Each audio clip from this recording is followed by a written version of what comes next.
Hey there, I am Riz and I am a 22-year-old Christian. And I welcome you to my first ever podcast episode.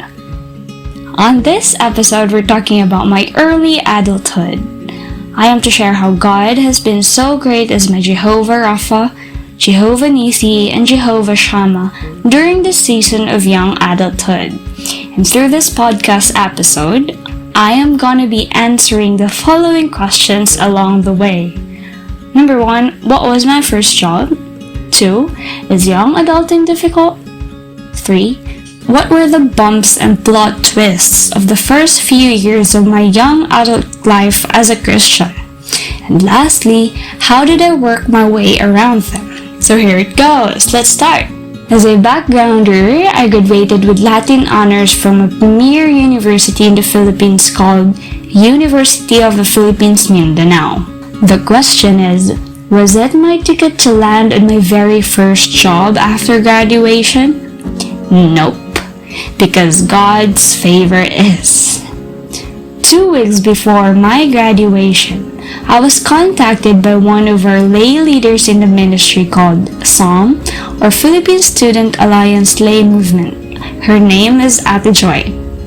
She asked whether I could serve as a volunteer teacher in the same school she was once a teacher in. I was more than happy to be offered with the job I did not even vigorously apply for. It was served to me like a silver platter. I was more than grateful and excited for it that I said yes right away. It was a blessing any fresh graduate could be grateful for. On the afternoon after my graduation, I was immediately asked to come to the Christian private school I was invited to work for. I was given the materials I were to use to teach grade 12 students creative writing and English for academic and professional purposes. On how to teach students only 2 years younger than I was, I had no idea but to cling upon the promise of the Lord that I was called to serve Him in any ways He wanted me to. Not to mention, this teaching stint was not just a job. It was a mission I was called for. Besides, I wasn't called a volunteer teacher for no reason. Yes, it was not a stable and regular job, but any fresh graduate who has no experience in any field can't be thankful enough. With the meager allowance or love gift that I was given every other week, I haven't bought anything remarkable for myself, but it sure did allow me to sustain my transportation allowance and a few things I needed every day. My snacks, or baon as we call it here in the Philippines, and the lipstick I had to use each day I go to work. And that's it. Volunteering as a teacher in that school gave me an opportunity to meet a number of gifted and interesting students. Each of them have their own charm and personality, and most if not all of them are really gifted in music. In fact, all of them are part of the church ministry they belong to, and I was more than encouraged to learn playing the piano more than ever. With that, I was more than reminded how important it is to let one's child get his or her education from a private school where one could be surrounded with good set of people with great characters and provided with lots of good opportunity to grow and platforms to explore. Even if I was only teaching during Mondays, Wednesdays, and Fridays, there was still a lot of work to do. I learned the value of working really hard, waking up early in the morning, and being gracious and firm at the same time to my students. However, even if I was doing something worthwhile, I can still feel that something's lacking. Well, don't get me wrong, I did not feel undercompensated or exploited in that teaching vocation. In fact, I earned more than the minimum wage, and to add to that, I was deeply moved when they even gave me a free full body massage coupon for Teachers' Day celebration. But after all those things, I just felt unsatisfied because I felt as if I was called for more. Not long enough, I received the news from the campus missionary of Sam Davao, Kuya Junmar. He said, "Riz, do you want to take part in the ministry as a volunteer campus missionary? Take time to think about it and let me know," he reassuringly said. There's just something about him being so considerate and respectful for my decision that I felt so drawn to his offer. But on top of that, I know for myself that I really want to take part in the ministry of Psalm as a campus missionary, but I knew too that it is something I should think about and pray for, seriously.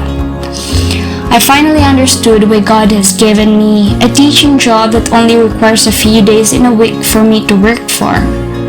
God knew for sure the desires of my heart. Back then, I fully appreciated how God has planned everything carefully to put things on their places and allow me to become a missionary.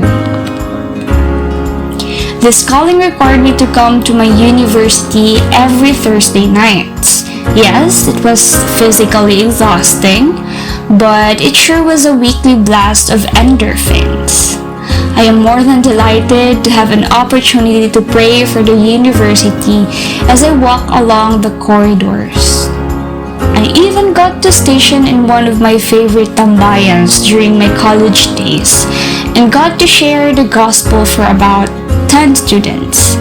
I definitely appreciated how important it is to know well the field that you are going to minister to. As for me, it was easier to share the gospel because I already knew how the students think, what their dispositions towards faith and religion are, and what terminologies and jargons to use to let them feel that I am not a stranger to them. I knew beforehand what could possibly be their reasons for refusing to hear the gospel too. Seeing people I knew back in my university days was definitely a delight. Whenever they ask why I am back in the uni, I proudly say, with all my heart, I am volunteering as a campus missionary for Psalm. Hearing those words come out from my mouth surely felt like a dream come true. The early years of my adulthood was not all about the ministry though, mind you. It also provided me opportunities to enjoy my hobbies and explore new ones. With that, I got to come to different film festivals such as Agasai and Scandinavian Film Fest. In fact, I was able to come and volunteer as an actress for Nilmig Film Camp. Well, basically, it's a film lab for any short film that circles around the operative term Nilmig, which basically means chills. It's up for the filmmakers how they interpret that, but most of the films just revolve around horror, thriller, and other things out of this world. But yeah, I was invited to the camp by a few women from UP, which I only met in a forum organized for the local farmers. Well, I happened to come there because of my advocacy for farmers' rights. One of them asked, "Do you act?" And I said, "Definitely." I had already acted on stage plays and few short films during my university days, and so hearing her talk about the Nilmig Film Camp brought me to the realization that I surely missed acting. And it was about time to awaken my long-sleeping creative spirit. Because of that, I chose to devote my entire weekend for the Nilmig Film Camp. Well, in there, I met people way beyond my league and way too different from the usual crowd I have been spending most of my time with. You can normally see me hang out with my Christian friends either in Psalm or church, or my university friends who also happen to be Christians. Well, to add to that, even my job as a private school teacher in a Christian school only allows me to be with Christians. I only realized that when meeting people in the film camp whose lifestyle were noticeably different from mine had been quite a shock. Most of them smoke cigarettes a lot. They drink way too much coffee. They sleep less than 6 hours. And all they do is converse about the film industry, horror films, politics, art, philosophy. Things I have been longing to talk about for a long time. And if only they did not smoke a lot of cigarettes, and only if they allowed everyone to sleep for full 8 hours, my entire experience would have been the top experience of my early adult life. To state the fact, it was I who wanted this. Building connections with other people, getting to know perspectives different from my sect, and letting myself feel that somehow I still belong to the literary society after how many months of graduating from creative writing course, but not working as a creative writer, but a teacher. If there's another notable thing that I learned during the film camp, that would be patience. My part only allows me to appear on a few scenes in the short film. That means that I am not the main lead and was only required to act for about an hour or two. That left me with a lot of time to wait and even sleep while the rest of the team worked their heads off for hours.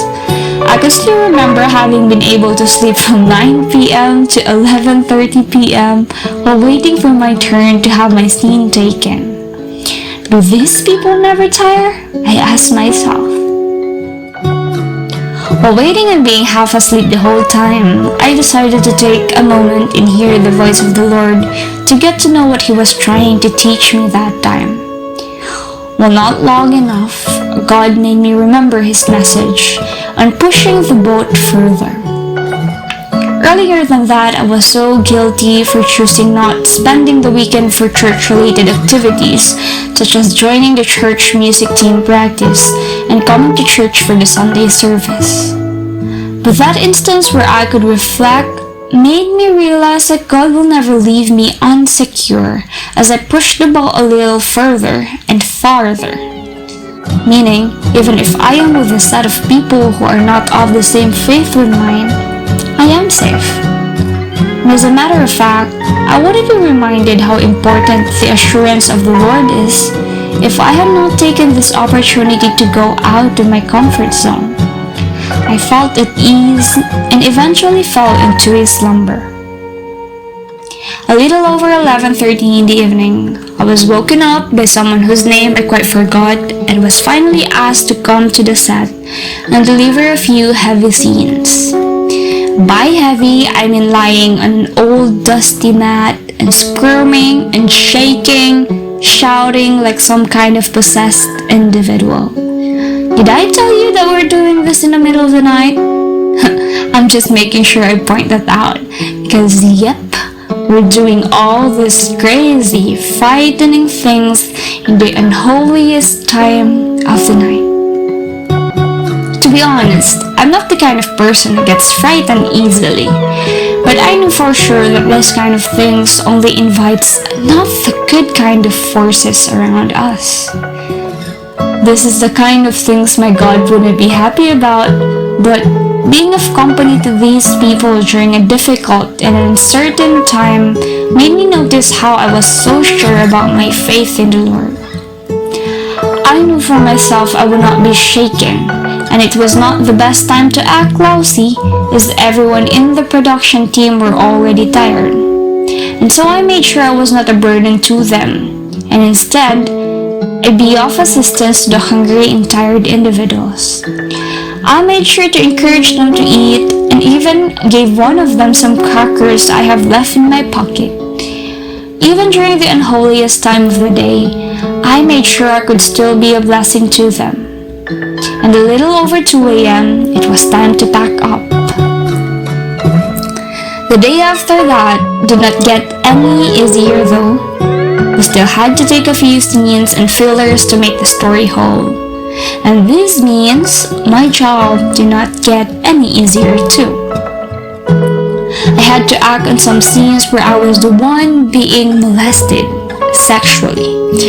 I knew for myself it was not real, And having been able to act for how many years, it was no longer an issue for me. However, having people around the production set looking at me while doing a critical role as a subject of sexual molestation in huge and broad daylight can be huge of a bother. It is as if all the eyes around me are taking me as a subject to gaze upon. Not to mention the huge camera lens right in front of my face. It surely was a difficult role to take, and I was more than ready to end it in no time. I have to leave earlier than the rest of you guys. I might not be able to watch the final cut this afternoon, I said to the rest of the production team while we were walking back to the conference room. What things do you have to attend to that you need to go down right away? Someone from the team asked. I want to make sure I wouldn't skip the evening church service, I weakly said. You're a Christian? Our videographer asked, surprised. Yep, I shortly said. I really have to go to church. I said without going into detail that I no longer feel like staying with a huge crowd of unbelievers any longer. I am a Christian too, our videographer added. I do not know how and why I felt relieved that somehow someone in this huge crowd of unbelievers is with me. It made me feel that somehow I'm not alone in this little discomfort. I just hope he supported me by saying, Go, you should catch the evening service right away. Disappointingly, he only said, I actually want to go to church too. And he added no further. He had a sense of desire on the tone of his voice, yes, but no volition to act upon it at all. I also wondered how it was for him to take the shots of me being molested as the script requires in few of the scenes. You know, being the videographer himself and a Christian too, it brings me to wonder. But yep, I had no interest in asking him that, of course, and so I pushed the thought at the back of my mind. The series of taking the scenes to further improve the short film continued even after the film camp. Our director wanted to submit the short film for the upcoming Homemade Film Fest. I was invited again to act for the same role, and thank God there was no need for me to do parts I was not comfortable with.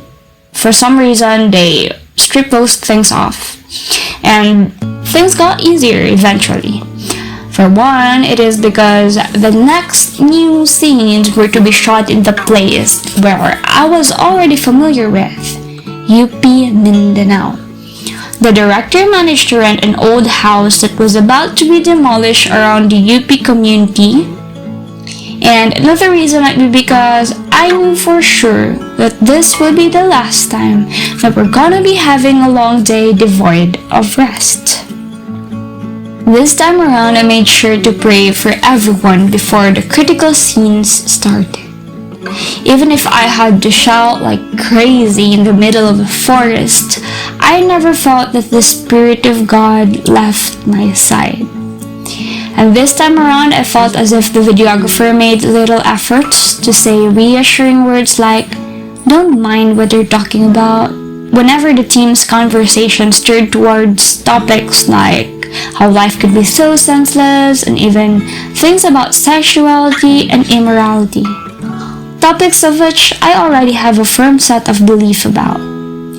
There's no need to stop your tracks and baby me about those things I wanted to say to him, but instead, I shut my mouth and thanked the Lord instead for having someone to remind me to shut my ears on things I shouldn't be hearing about and dwelling with. The acting stint soon came to pass, and I decided for myself that though I am passionate about acting for films, I could not trade my peace of mind. Getting to know talented people was really fun, yes, but the lifestyle of having lack of sleep, getting to be around people who smoke cigarettes, and casually talking about sex, philosophy, and different kind of beliefs was way too much for me. Then, I knew it was a risk to take. Furthering the boat, I mean. The film industry, even if I was only exposed to a small part of it, was not for me, I learned. I was happy to have that opportunity, but I could not push the boat any further. I am glad that out from that experience, I gained so much insights and a few good friends to keep.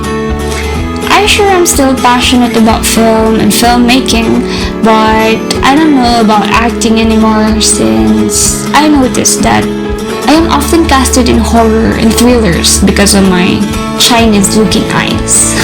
No kidding. Going back, in no time after serving as a teacher for one semester, I finally was able to find for a day job that would require me to work every single day of the week, including Saturdays if needed. I applied as an admin staff in another school. Well, actually it's the same school I went to during my grade school and high school years. It was a dream come true to return to the corridors, not as a student, but an employee instead.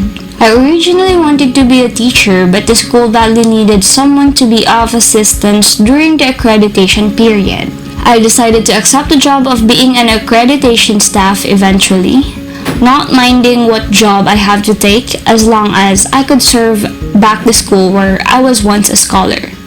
It was pure joy to re-encounter people I was already familiar with.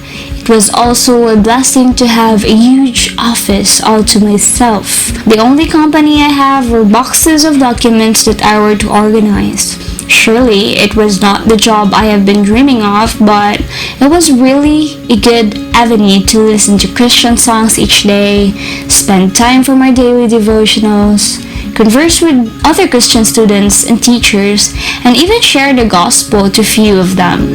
It was pure bliss. However, I encountered some setbacks eventually. I felt as if I was working really hard, but not drawing enough income from it. For a couple of times, I had to stay in the school very late and finish some things. There was also a time when I got home way past 10 in the evening, and in all those circumstances, I and other staff were not compensated. The other staff were okay with it. I was not, no matter how I made efforts to have them credited. The administration and finance of the school was not just in the mood to turn things in favor of my request. What can I do? The school maybe too is struggling with finances. I just wished private institutions could make more efforts to make their employees feel valued and well compensated though. Well, at some point, I eventually had to decide to apply for a much more stable job and no longer renew my contract in that school. The Lord did not disappoint. A cousin-in-law of mine told me to submit my application letter to the Human Resource Unit of a public health insurance office here in the Philippines. I happily complied and earnestly prayed for it for quite a long time. I had to wait for months, 6 months to be exact.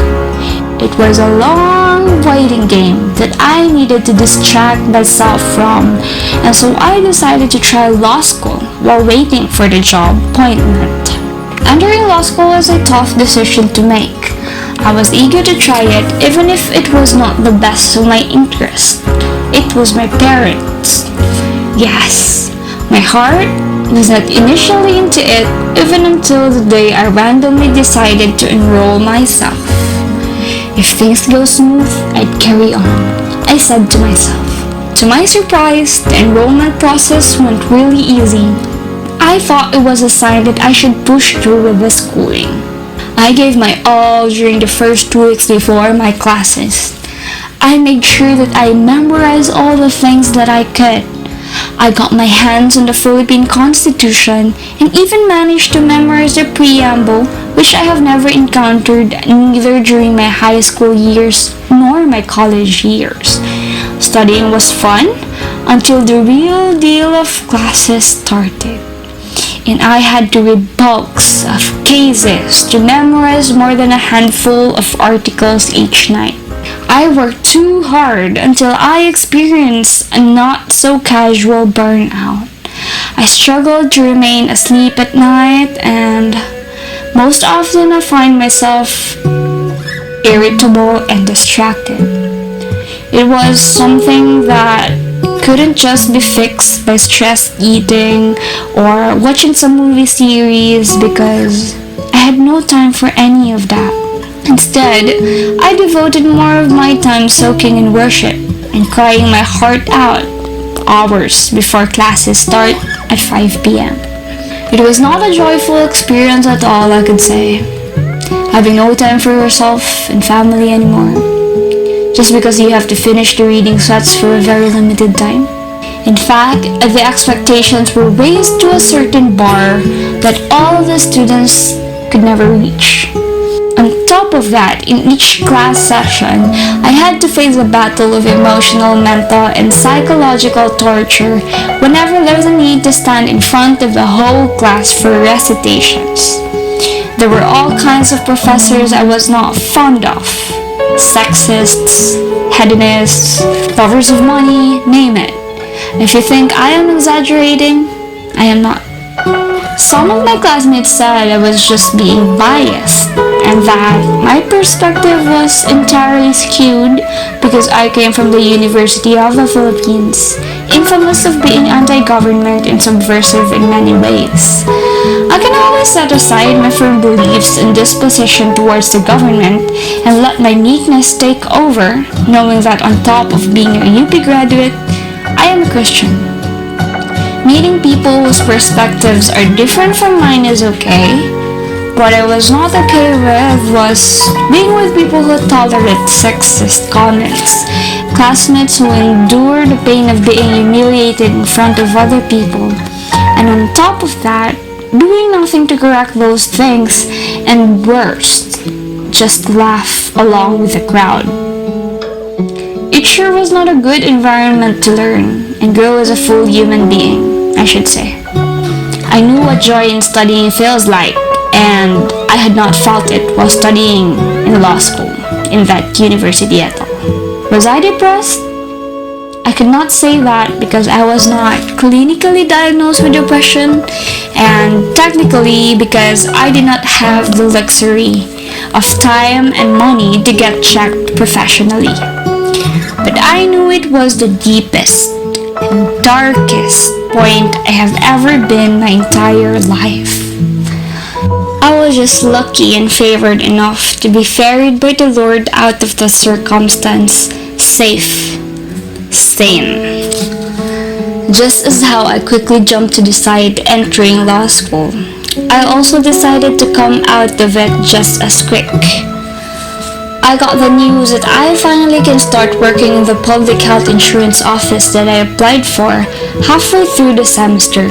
I was more than relieved, knowing that I have somewhere to land onto when I decide to drop the pursuit of legal studies.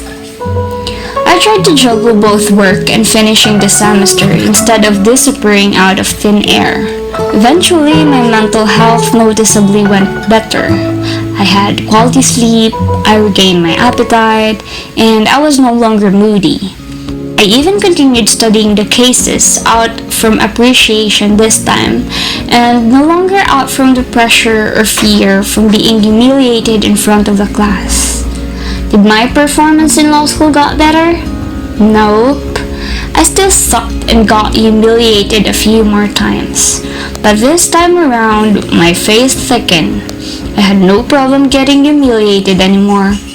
I knew for myself that I went to classes to learn more and salvage all the learning I could get from the tuition fee. I went to the library a lot, where I read a lot and listened to Christian music a lot. I eventually learned how to give in and gave time to extracurricular and social activities with my family, friends, and ministry partners. My extroverted self was in glee. My grades still went downhill though, but I felt more than okay as I was already taking things easy for my own mental health. One by one, I told the closest of my friends in law school that I was just finishing the semester and finally decided not to take the next one. Some did not take it seriously, thinking that I was only spitting air. One person even accused me of being intolerant to not getting high marks because I was so used of getting high grades after graduating with Latin honors. I felt misunderstood and I was deeply hurt. I sure can endure the pains of humiliation during recitations and classes, but hearing someone say that to my face is definitely way more than I could handle. That same person managed to silence me while he or she managed to cheat during a group exam along with my other classmates. Don't tell the professor or else our law school opportunity would go down the drain, he or she warned. As someone who has never cheated in any of my quizzes and exams, I was in the depth of emotional, psychological, and moral turmoil. It took me a couple of restless nights to decide that I should not be the one who blow the whistle. It had to be them who cheated. Tell the professors you cheated yourself. It is not something that I should tell, I said to them. I waited for them to do it themselves, but they did not. In fact, they did it the second time again right in front of my face. From there, I knew for myself that these are not the kind of people I want to spend the rest of my law school days with. I decided to just back off from the group and distance myself from them, even if it left me with no one to study out or eat meals with. Until now, a year later, I am still not in the speaking terms with them, and I knew it was for the better. Even if I lost some friends in law school, I still gained a couple of good ones. The kind that I could freely express myself with, pray for, and converse with about my faith and beliefs without feeling disgusted or feeling hurt.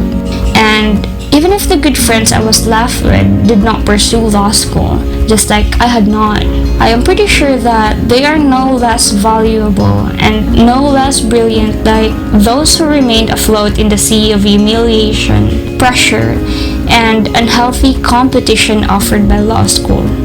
For my remaining friends and I, we chose to sail on a different direction.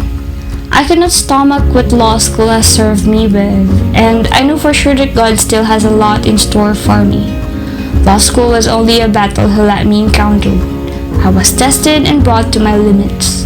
I saw the best and worst of who I am, and I have learned enough. It was time to move on and move forward. There was once a part of me that regretted spending a whole 6 months in law school only to leave with a wounded heart and a bitter perspective towards the university and the kind of people it raises with its faulty system and unhealthy environment. Perhaps I am not one to say this, but I am pretty sure that if you could not change a crooked system, try to leave it before you yourself is turned crooked by it. Enough said. I am more than grateful to have learned and experienced much from that experience. A part of me also owes something from that. I will not be where I am or who I am today without having to encounter those things. Fast forward to my current situation, as I said, it has been a year since I decided to leave law school, and I am finally delivered from all the bitterness and ill thoughts towards the cruel environment of law school. Mind you, I am still open for trying out law school again, hoping that I'd finally encounter the right people, find the right university with the right system, and have the right heart to try things again. But for now, I am more than privileged and happy to do greater things I was called for and happy with. Just to clear things up, being in a public health insurance corporation and having to work with mundane and routinely tasks were never on my bucket list. Only years ago, I pledged to myself that I would pursue a career that would allow me to go to different places and move a lot, but here I am, sitting in front of a computer every single day with eyes diagnosed with astigmatism. What could be any merrier than that? Sarcasm aside, I am very happy where I am today. I surely have a stable income. In fact, what I earn monthly is more than enough for myself. I do not have such a lavish lifestyle anyway. Most of my money are spent for my loved ones, the ministry, and other necessary things. I still have enough left on my bank account, but it's not the point. The point is, this daily job of mine allows me to have a life of my own after 5 p.m. That means I still have enough time left for the ministry works, social life, studying for teacher's licensure exam, and explore new hobbies. I even got to learn to play the piano keyboard after a very long time of just imagining and dreaming about it. What's even more surprising is I got to manage and grow a YouTube channel called Memories. You get that wordplay? Memories and Riz? All these things surely made my hands extra busy, but I always found them enjoyable. My heart is always delighted, my mind stimulated, my spirit uplifted, and most of all, my consciousness and conscience at peace. What could be more blissful than that? I am so blessed that even when the pandemic came around uninvited, I am in the situation where I am most secure financially, emotionally, physically, spiritually, and mentally. I have all these things any 22-year-old single woman could ever long for. Except for a romantic partner, of course. All these things I have shared to you are just a peek of how God has been faithful in my life. By listening to this, I only hope that any person would learn to trust and have faith on God's grand design. He is not yet finished on showing how great of a God He is. Maybe at some point you feel as if you're stuck in a muck or have been waiting long enough you think life's already pointless. Well, think again. This life of mine is just one of the million grains in the sand of the sea of wonders God is willing to show to you. And all we have to do is cling onto His promise in Romans 8:28, that all things work together for good, for those who love Him and those who are called according to His purpose. And open our eyes to the miraculous things He's doing, has been doing, and still about to do. This has been Riz with you and praying for blessings and peace. God bless.